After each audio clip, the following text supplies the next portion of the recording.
with O'Mara Shimek, who, and this is a first for our colloquium, is a professor of English at the Catholic University of Valencia and a sworn translator and interpreter of English appointed by the Spanish Ministry of Foreign Affairs and Cooperation.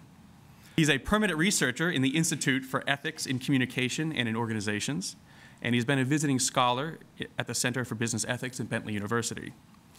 Dr. O'Mara's research interests are focused on the interaction of metaphor, framing, and semantics in regard to how they shape the ethical quality of financial and other news reporting. So to get us started, Michael, what exactly do you understand and what exactly do you mean by ethically healthy organizations? Is this just another way of describing socially responsible companies, or is it really something distinctive and new and different? Thank you for your question, Bill. I think that as a, coming from the area of English language studies, it's very interesting to understand the importance of language in this process of understanding what is organizational health. How can we understand the nature or the natures of an organization? So when we talk about CSR and ethics, I think it's important to realize that they're not synonymous terms. Sometimes in economics discourse, business ethics discourse, it's frequent to find them talked about in the same terms, as almost as if talking about CSR covers the same territory as ethics. And really, they're dealing with two different questions. CSR responds to social demands, generally speaking, and ethics is concerned with the moral judgment of specific actions, company actions, individual actions. So ethically healthy organizations are those that can achieve both through what we're going to be talking about today, which is a CSR that is moral. And I think that's what humanistic management does, and it's a way that we can produce trust as well. Ethically healthy organizations are based on virtue, on operative habits. It's how we understand virtue, that defend human rights. They defend human dignity and contribute to the common good. So ethically healthy organizations promote human flourishing, and as a byproduct are producing trust. What I'd like to do today is talk about how we can come to a basic understanding of this through what we call organizational ethical quality.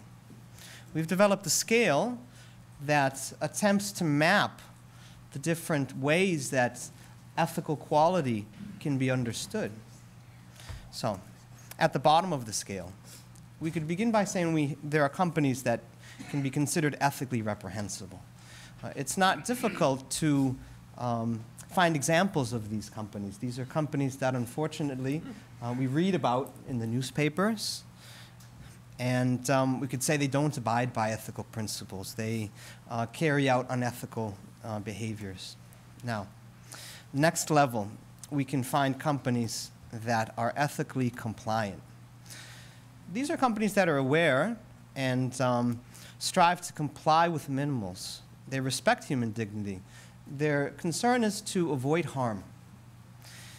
They're aware of professional ethics, and they do their best to follow the rules. On the next level, we have ethically sensitized companies. These are companies that have begun to consider, at least at the theoretical level, the importance of ethics. They strive to contribute to the common good. They're aware of moral good. They're aware of ethical criteria and values. And what's interesting about this is that ethically sensitized companies complete the vocation and the calling and the purpose of ethically compliant companies. And they do it with excellence, being on the next level up. All right, now, let's talk about the final level, ethically excellent companies. These are companies that go beyond complying minimal requirements. They go beyond theoretically being aware of the value of the moral good. These are companies that instill virtues, operative practices. They go above and beyond, so to speak, the call of duty. So we have the word act. We repeat the word act because it's important. A virtue is a virtue when it can be perceived as an action. And it's, once again, it's a habit. So these are companies that always act with moral virtues. They act demonstrating human excellence to improve people. Now, how do we improve people in an organization? Well, we go back to instilling operative habits, not only in CEOs, but in employees, and we're enriching the human quality of life that in everyone who has contact with the company or organization. Now, that brings us to our concept of a moral corporate social responsibility. This is achieved by having a look at how corporate social responsibility has evolved thematically.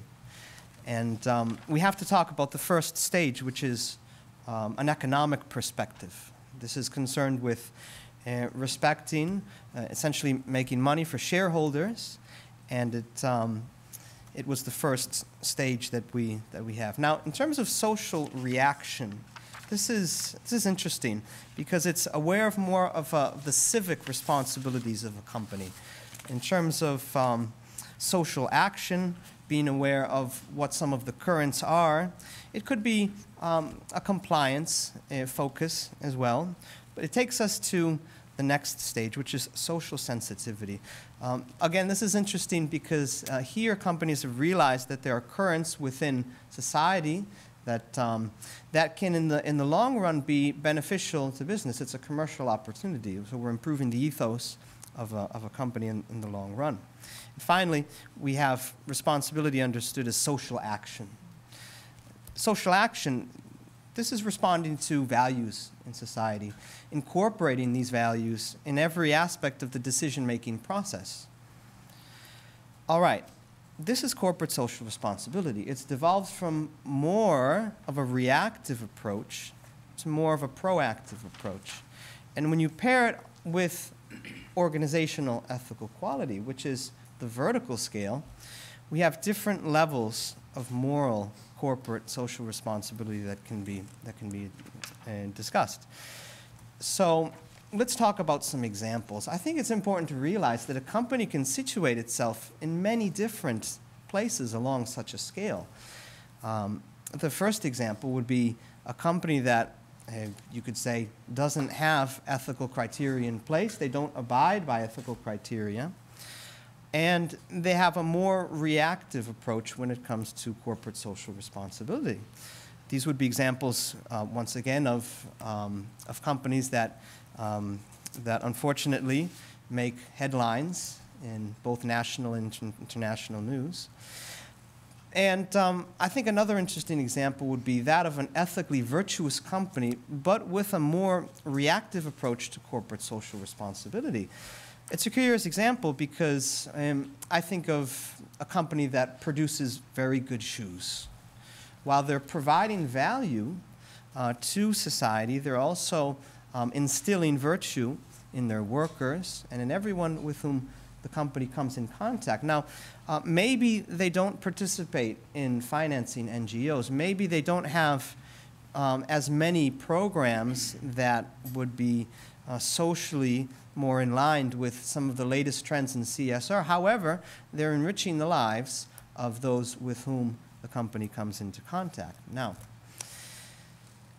let's talk about an example of a company that would have an absence of ethics, but a very inclusive, a very dynamic CSR structure. I think about news media companies that have eliminated their print editions to reduce their carbon footprint, yet at the same time engage in inaccurate reporting on financial events through linguistic and semantic and cognitive tools such as metaphor, such as conceptual metaphor.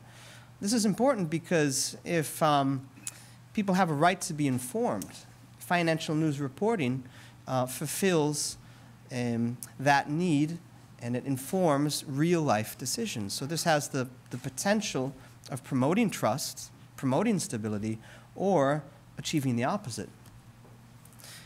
Now, finally, there are companies that are both ethically virtuous and have very inclusive, very proactive approaches to corporate social responsibility. These are companies that, that do both. These are companies that achieve the highest levels of ethical virtuousness. Companies like Patagonia, these, in the long run, not only defend human rights, defend human dignity, and contribute to the common good, but they do it with excellence. I think they realize in the long run that the human person is an intrinsic good and an end in itself, not a means to achieve another end. So I think Michael will talk a little bit more about this in his presentation, so thank you very much.